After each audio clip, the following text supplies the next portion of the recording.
Bismillahirrahmanirrahim. Assalamualaikum warahmatullahi wabarakatuh. Perkenalkan, nama saya Ali Hasbi Ramadhani, SPD MPD. Saya dari jurusan Teknik Mesin, Fakultas Teknik Universitas Negeri Surabaya. Pada kesempatan kali ini, saya akan menyampaikan pernyataan diri dosen unjuk kerja Tridharma Perguruan Tinggi atau PDD UKT PT. Saya berada di UNESA itu sekitar 3 tahun, mulai dari 2019 hingga saat ini, dan selama 3 tahun saya mengajar beberapa mata kuliah, diantaranya ada CNC, Computer Numerical Control, teknologi mekanik, praktek pemesinan, menggambar mesin produksi, dan beberapa mata kuliah yang lain. Pada kesempatan kali ini saya akan menyampaikan tentang deskripsi mata kuliah yang saya ampu fokus pada teknologi mekanik. Untuk deskripsi mata kuliah teknologi mekanik itu sendiri, yaitu mata kuliah ini akan mempelajari dasar proses pemesinan atau machining proses yang digunakan sebagai acuan penerapan dan aplikasi langkah-langkah pembuatan suatu produk berdasarkan kriteria dari teknik. Itu adalah deskripsi dari mata kuliah teknologi mekanik. Ada beberapa capaian pembelajaran pada mata kuliah teknologi mekanik. Di sini ada 5 capaian mata kuliah. Yang pertama, mahasiswa dapat menjelaskan atau memahami konsep dasar proses manufaktur. Yang kedua, mahasiswa dapat menjelaskan atau memahami sifat mekanik dari material. Yang ketiga, mahasiswa dapat menjelaskan atau memahami teknik mengubah bentuk dalam proses produksi. Yang keempat, mahasiswa dapat menjelaskan atau memahami teknik pemotongan dan penyambungan dalam proses produksi. Dan yang terakhir, yaitu mahasiswa dapat menjelaskan serta memahami teknik penyelesaian permukaan dan mengubah sifat dalam proses produksi. Dari capaian pembelajaran teknologi mekanik tadi dibagi beberapa materi. Yang pertama, memahami konsep dasar teknologi mekanik. Materi kedua, memahami proses dasar produksi manufaktur. Materi ketiga, memahami sifat mekanik material. Yang keempat, memahami perlakuan panas atau heat treatment. Yang kelima, memahami klasifikasi proses pembentukan logam. Yang keenam, memahami proses pengecoran. Yang ketujuh, memahami proses yang digunakan untuk pengerjaan pemesinan. Yang kedelapan, memahami proses pengerjaan dan pembentukan logam di dunia industri. Yang kesembilan, memahami proses penyambungan dan pemotongan logam. Yang kesepuluh, memahami proses pemesinan khusus atau pemesinan lanjut. Yang kesebelas, memahami proses pemesinan akhir. Dan yang terakhir, memahami proses metal powder. Ini untuk teknologi mekanik yang akan disampaikan beberapa materi, ada 12 materi. Terus kemudian penyampaiannya di sini masuk pada student center learning, di mana ada beberapa aplikasi yang digunakan untuk mendukung pembelajaran ini. Yang pertama itu ada Finesa, di mana Finesa ini merupakan learning management system yang sudah disediakan oleh Universitas Negeri Surabaya. Kemudian untuk sinkronusnya menggunakan Zoom meeting atau Google Meet. Terus kemudian untuk media komunikasi bisa langsung dengan menggunakan learning management system Finesa, dan untuk mempermudah dibantu dengan WhatsApp group. Selain itu, untuk learning management system yang lain bisa menggunakan Google Classroom serta Google Form untuk evaluasinya. Adapun untuk evaluasi dari mata kuliah teknologi mekanik ada beberapa penilaian. Yang pertama ada partisipasi, yang kedua tugas serta praktikum, yang ketiga UTS, dan yang terakhir UAS. Untuk persentase dari masing-masing penilaian, untuk partisipasi 20%, tugas dan praktikum itu ada 30%, UTS 20%, dan UAS 30%. Dan itu sudah menjadi acuan dari Universitas Negeri Surabaya.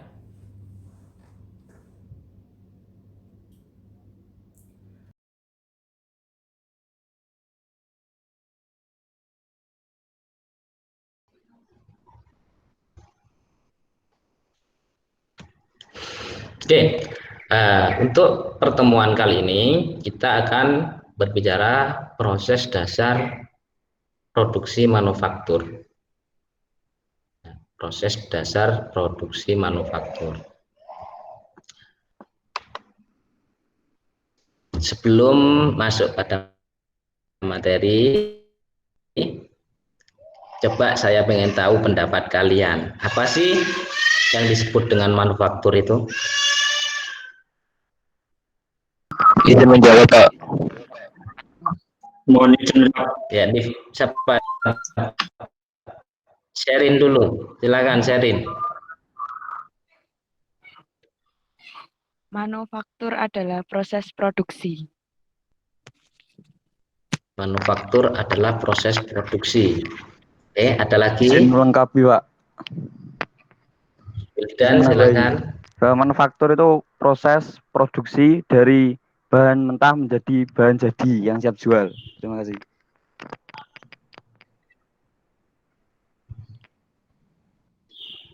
Oke, Izin yang menambahkan, lain? Pak. Manufaktur Ya, yakni proses Ainun. produksi yang merubah suatu benda yang awalnya benda mentah menjadi benda yang siap pakai dan juga ditambahkan kegunaan-kegunaan dan fungsi-fungsi tertentu. Mungkin itu, Pak. Terima kasih.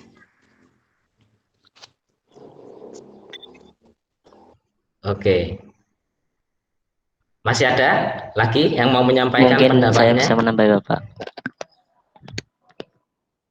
Silakan, Dipa. Manufaktur adalah suatu cabang industri yang mengaplikasikan peralatan dan tenaga kerja dan suatu medium proses untuk mengubah bahan mentah menjadi barang yang jadi memiliki nilai. Sudah, Bapak. Manufaktur itu berkaitan erat dengan pengubahan barang, ya. Pengubahan bentuk barang. Kalau awal mulanya manufaktur itu berasal dari kata manu dan faktur. Faktus atau bisa diartikan kerajinan tangan awalnya. Tapi dengan berkembangnya teknologi, manufaktur ini digunakan di berbagai unit-unit produksi yang sampai saat ini kegunaannya itu tidak lepas, semua barang yang ada di sekitar kita itu tidak lepas dari proses manufaktur atau proses produksi. Selanjutnya, apakah manufaktur bermanfaat bagi manusia? Izin menjawab, Bapak. Ya, silakan. Manufaktur sangat bermanfaat bagi manusia dalam bidang kehidupan sehari-hari. Contohnya, Bapak, untuk membuat manufaktur otomotif. Nah, otomotif itu digunakan untuk kehidupan kita seperti berkendara, untuk jalan ke untuk melakukan kehidupan sehari-hari lah, Pak, intinya.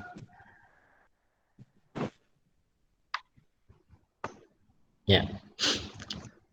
Yang lain? Izin menjawab, Bapak. Yang lain? Silakan. Manufaktur bermanfaat bagi manusia karena dapat meningkatkan perekonomian karena menambah lapangan pekerjaan. Terima kasih, Bapak.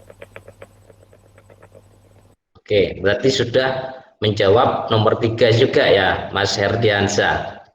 Ya, memang pada saat ini manufaktur itu masih menduduki peringkat awal proses produksi di berbagai unit produksi. Itu tidak lepas dari proses manufaktur. Jadi kalian nanti setelah lulus mau masuk di industri manapun itu tidak akan lepas dari ilmu yang kalian pelajari selama perkuliahan di jurusan teknik mesin. Masuk di industri apapun pasti setidaknya ada salah satu proses di situ yang berkaitan dengan jurusan kita. Manufaktur ini juga erat kaitannya dengan industri. Jadi ada teknik mesin yang berbicara tentang manufaktur, kemudian juga ada teknik industri yang berbicara tentang proses produksi suatu barang, mulai dari bahan mentahnya hingga produk tersebut nyampe pada konsumen. Nah, jadi ketika kita berbicara manufaktur di sini, saya ulangi lagi bahwa manufaktur itu berawal dari bahasa Latin, yaitu manus dan factus, yang berarti dibuat dengan tangan. Dibuat dengan tangan, tapi sekarang sudah gak dibuat dengan tangan lagi. Dibuat dengan tangan, tapi bantuan mesin. Dan mesinnya saat ini yang digunakan semakin banyak, semakin kompleks, dan semakin canggih. Semua itu dalam rangka untuk mencapai efisiensi, efektivitas, dan memperbanyak kapasitas produksi dari sebuah industri. Karena dengan menggunakan mesin, tingkat kepresisian produk yang kita produksi itu akan terukur, kemudian produknya sama persis. Beda halnya dengan buatan manusia yang ada kalanya ketika pada titik jenuh atau titik lelah, produk yang kita hasilkan itu akan berbeda. Ya. Kemudian manufaktur ini berkaitan juga dengan industri seperti yang saya sebutkan barusan, teknik manufaktur, kemudian teknik mesin, teknik industri, itu saling berkaitan.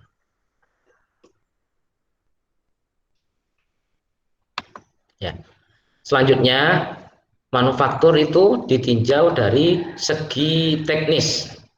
Ketika kita meninjau manufaktur dari segi teknis, di sini ada material, raw material, kemudian proses manufakturnya itu seperti apa. Kalau kita meninjau dari segi teknis, berarti kan mesin yang digunakan apa saja, alat-alatnya apa saja, daya yang digunakan untuk memproduksi itu berapa, terus kemudian tenaga kerjanya yang digunakan membutuhkan berapa orang, dan lain sebagainya. Ini semua berkaitan dengan teknis.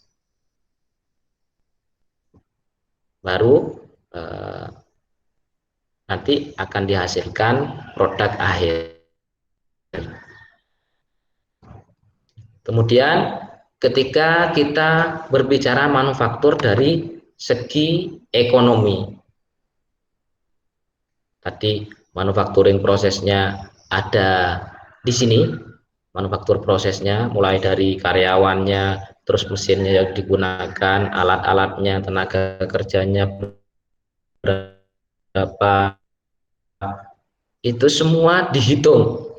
Kalau dari segi ekonominya, dihitung nilainya berapa, material, bahan-bahannya, materialnya seperti apa, dihitung semua, nilai proses produksinya berapa, baru nanti diperoleh produk yang nantinya produk tersebut harus harganya lebih dari biaya untuk memproduksi, biaya produksi ditambah dengan biaya bahannya, sehingga diperoleh keuntungan dari segi ekonomi. Jadi kalau umpamanya kita sebagai engineer teknik mesin, walaupun kita fokusnya pada proses produksinya, tapi itu tidak lepas juga memperhatikan nilai ekonomi yang produk yang kita kerjakan. Kalau umpamanya memang proses produksinya atau proses manufakturnya itu membutuhkan biaya yang banyak, biaya yang mahal, tentunya itu masuk pekerjaan-pekerjaan yang spesial, walaupun barangnya kecil itu tetap harganya juga mahal kalau masuk barang-barang spesial. Jadi produksinya sangat rumit, kemudian tidak sembarang manufacturing itu bisa memproduksi barang tersebut, sehingga barang itu bisa kita jual mahal. Tergantung dari proses manufaktur yang dilalui oleh barang tersebut atau benda tersebut. Jadi disinilah kita sebagai engineer harus pinter-pinter memilih proses produksi. Jangan sampai ada pekerjaan-pekerjaan sampah yang menyebabkan kerugian, baik itu dari segi waktu, dari segi penggunaan mesin, dari segi daya, dari segi produksi juga. Ya. Yang mempengaruhi ekonomi itu tadi, kalau dari segi ekonomi tentunya faktor-faktornya ada bahan baku di sini, bahan baku yang digunakan, terus kemudian mesin, biaya karyawan yang dikeluarkan, biaya penjualannya berapa, kemudian penyimpanan ini juga diperhatikan ketika kita memproduksi, kecuali kita produksinya by order. Untuk penyimpanan ini bisa penyimpanan bahan baku, bisa juga penyimpanan barang yang sudah kita produksi. Terus kemudian yang terakhir biaya operasi. Jadi tidak terlepas dari semua ini. Ketika kita berbicara dari segi ekonomis, harus dihitung mulai dari proses awal sampai barang tersebut jadi. Ya. Terus kemudian dalam memproduksi juga harus memperhatikan efektivitas dan efisien. Efisien dalam segi apa? Bisa untuk mengurangi waktu kerja, mengurangi tenaga kerja, sehingga biaya produksi dalam mengerjakan produk tersebut bisa sangat rendah, dan keuntungan yang dihasilkan itu bisa meningkat. Sebenarnya perkembangan manufaktur dari awal sampai saat ini itu untuk memperoleh produktivitas yang lebih bagus, kemudian ditinjau dari efisiensinya lebih efisien, baik dari penggunaan daya maupun waktu, tenaga kerja dan lain sebagainya, biaya. Terus kemudian efektif dalam proses produksinya, tidak serumit yang dulu. Semua perkembangannya itu untuk meminimalisir kerugian atau dalam rangka menambah profit atau keuntungan.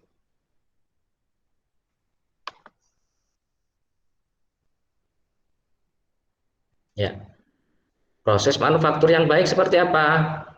Ya, mulai dari awal itu dihitung semua. Pergerakan bahannya, waktu yang digunakan, harganya berapa, kualitasnya juga harus terjaga. Ya.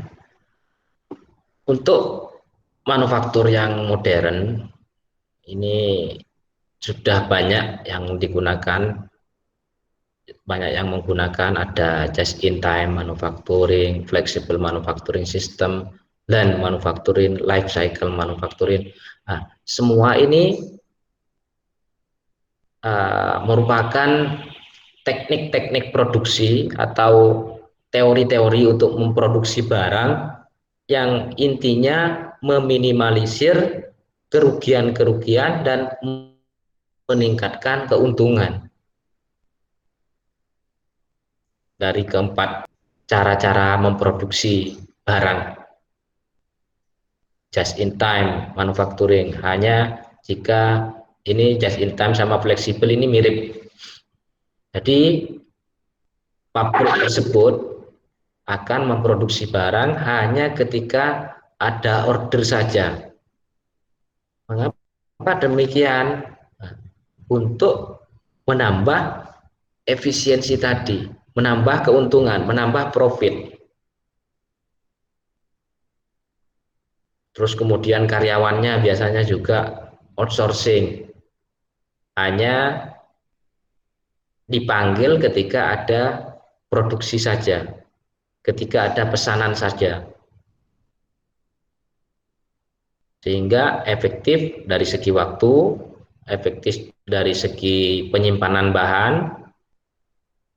Jadi tidak ada stok bahan yang harus disimpan, sehingga banyak biaya yang dikeluarkan, yang menumpuk juga banyak biaya yang dikeluarkan yang berupa bahan atau produk yang jadi tapi tidak laku di pasaran, sehingga banyak produksi-produksi saat ini hanya memproduksi ketika ada order saja. Nah, ini biasanya yang bekerja keras bagian marketing. Marketingnya juga harus kuat ketika sebuah produk, sebuah unit produksi menjalankan teknik-teknik produksi seperti yang produksi modern saat ini. Nah.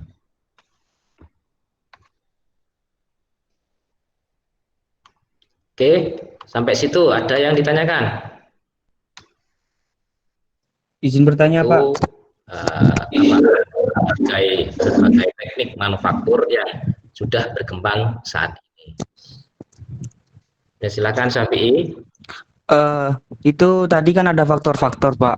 Bukankah kegagalan produk itu termasuk faktor dapat keekonomian itu, Pak?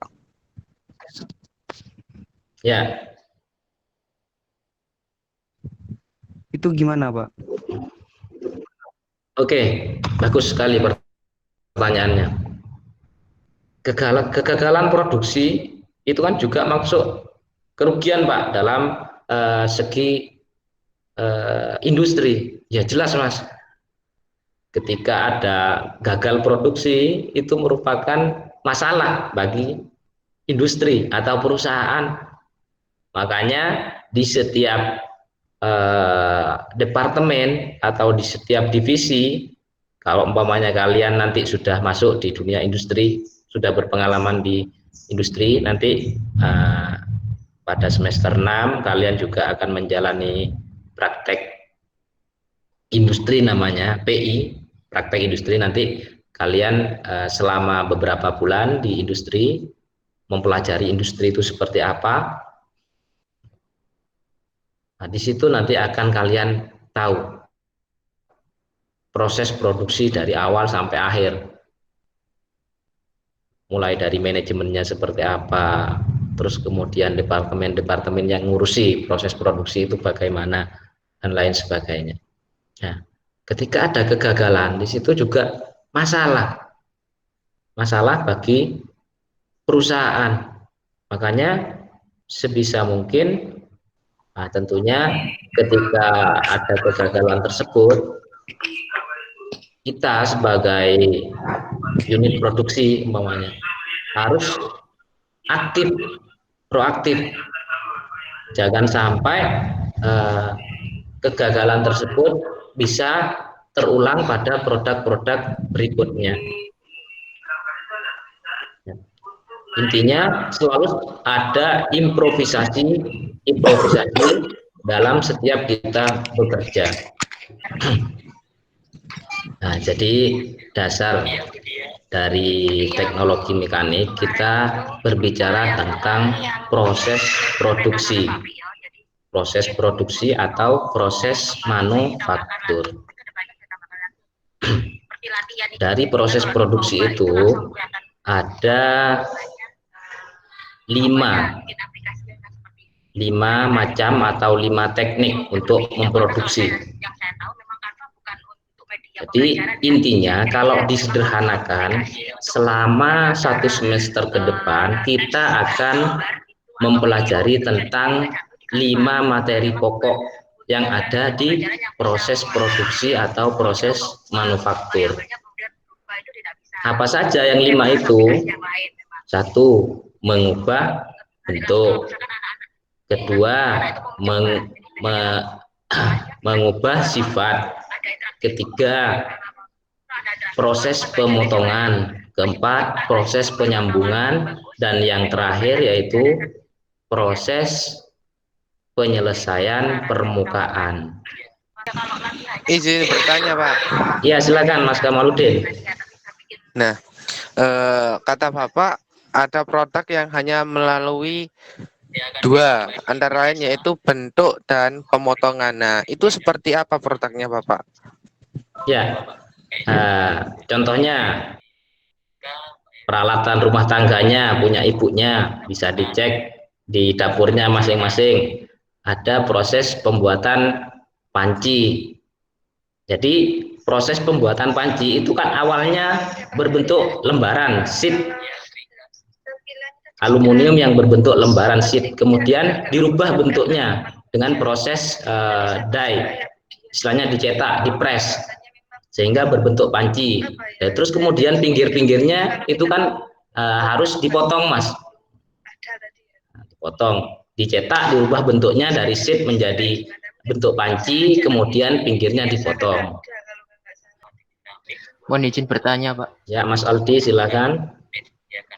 Yang saya ingin tanyakan yang proses menggunakan mesin itu kan di materi itu kan ada 2. Kalau machining tradisional kan kita sudah tahu kayak pembubutan, pengefresan harus segalanya. Terus kalau machining yang non tradisional itu benda kerjanya itu diapakan, Pak? Produknya itu diapakan? Ya, sebenarnya sama saja, Mas. Sama saja. Tapi pengembangannya itu, Mas. Pengembangan proses machining itu kan masuk dalam proses pemotongan. Dalam proses pemotongan. Pemotongan apa? Bisa pemotongan permukaannya saja, bisa pemotongan merubah bentuknya, bisa pemotongan melalui pengeboran dan lain sebagainya. Kalau nggak ada pertanyaan, ini ada slide terakhir ini, ada tugas. Nih, membuat artikel tentang proses pembuatan produk yang meliputi pertama materialnya apa, proses produksinya apa saja, terus kegunaan produknya itu apa. Demikian pernyataan diri dosen unjuk kerja Tridharma Perguruan Tinggi atau PDD UKT PT. Kurang lebihnya mohon maaf. Wassalamualaikum warahmatullahi wabarakatuh.